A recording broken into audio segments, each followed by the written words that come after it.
this miniature was already finished, which is usually a sign to stop painting. I choose not to interpret it that way. Instead, I put watercolor on top of the whole thing on purpose, and weirdly enough, that was the correct decision. For this little experiment, I painted this shaman miniature by Papunky Creatures in acrylic first, let myself call it done, and then came back in with watercolor because I felt like it still needed something, more richness, more texture, more life, more tiny magical drama. And the more I experiment with watercolor on miniatures, the more I realize I am apparently incapable of leaving well enough alone. Before I got into the painting, I made a couple little sculpting adjustments to the figure. I added this tiny jewel detail, and I added these little tentacle things coming out of the staff. Because apparently, if I have the opportunity to make something slightly weirder, I will take it. I wanted this mini to feel a little more magical, a little stranger before I even touched paint. So once that was done, I started the painting process the way I learned through other miniature painting tutorials. I painted the mini black, and then I dry brushed gray and white over the whole thing to bring out the texture and help me see the forms better. And then another pass of white over the highest points just to really catch the raised areas and make the sculpt easier to read. And this is where I had what I can only describe as an intrusive painting thought.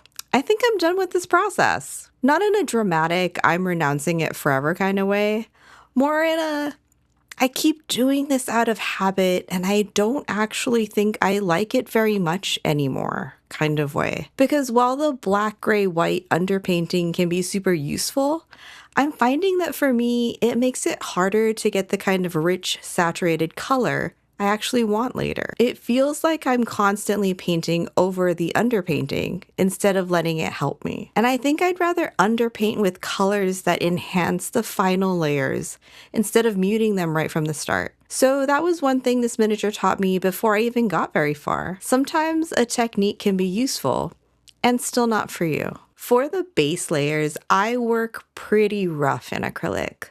At that stage, I'm not aiming for polished. I'm aiming for information. I want to figure out the broad color placement and the main shapes, the emotional direction, and the overall feel of the piece. My early acrylic layers are usually kind of messy, kind of blunt, and honestly, they're not that pretty. But I don't mind that because I know I'm going to come back through with more layers later and refine things. I use those first passes more like a map than a final statement. So I blocked in the colors, built things up, kept adjusting, and eventually I got to a point where the mini was technically finished in acrylic. And he was cute. He was absolutely a little guy. And he also felt a little dull. But the structure was there, but the life wasn't all the way there yet. The colors felt flatter than I wanted, and the whole thing felt like it just needed more depth and maybe a little bit more weird glow. So naturally, instead of accepting it and moving on like a reasonable person, I decided to put watercolor on top of the finished miniature.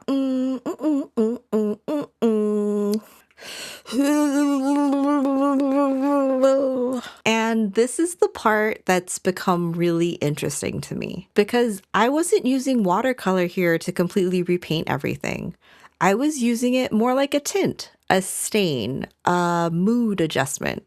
I wanted to deepen the base colors without burying them. I wanted to add saturation without making everything heavier. I wanted the miniature to feel richer and more layered without losing the work I'd already done underneath. And watercolor does that in such a weird, specific way. It doesn't just sit on the miniature like acrylic does. It blooms, it shifts, it leaves behind these little traces of pigment and texture that feel alive to me. And I know that a lot of miniature painters are aiming for the smoothest blend possible and like seamless transitions and buttery gradients with no visible texture. And that's beautiful, and I respect it deeply. But personally, I really love texture. I love the weird little blooms that watercolor makes when it dries. I love the natural pigment formations and the layers. I love when a piece still looks handmade. And I love it when it has a little bit of movement and irregularity and evidence of the process still visible in it. And I think that's part of why watercolor keeps pulling me back in. It gives me a finish that feels soft and alive and just a little unpredictable, which, to be fair, is also how I would describe my creative process in general. So I went back over the miniature with watercolor, slowly building up the saturation in different places and letting the color do what it does best when you don't try to bully it too much. It brought warmth back into the areas that felt flat. It gave shadows more richness. It pushed colors deeper without making them feel thick. And it added this subtle layered quality that makes the whole mini feel more magical to me. It's one of those things that sound kind of fake when you describe it out loud, like, I finished the mini and then I put watercolor on top. But that sounds like a mistake or a cry for help. But visually, I really love what it does. One thing I've noticed about myself while doing these experiments is I have a strong tendency to think I'm done with something and then come back to it later once I've learned something new. I was painting this one alongside the Mario model and bouncing back and forth between them, mostly because my brain likes to work in parallel, but also because ADHD loves a side quest. But the more comfortable I got with the watercolor process on one piece, the more I started seeing possibilities in the other. And I actually really like that about experimenting. Sometimes you don't fully understand a technique the first time you touch it. Sometimes you need to awkwardly use it on one project, learn what it does, and then circle back to another piece with better instincts. And that's definitely what happened here. It's making me realize that finished is sometimes less of a hard boundary and more of a temporary opinion. So here he is, all finished for real this time.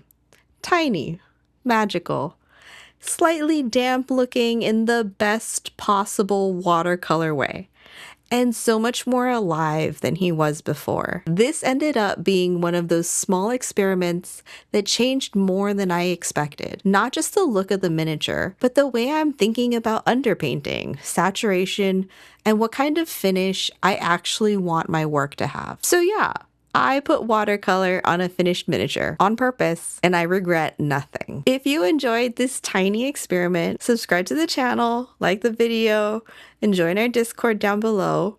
Or don't, it's cool. Also, your closing wombat fact is that wombats have cube-shaped poop. Thanks for hanging out with us in the lab. I'll see you in the next experiment. Cuckoo!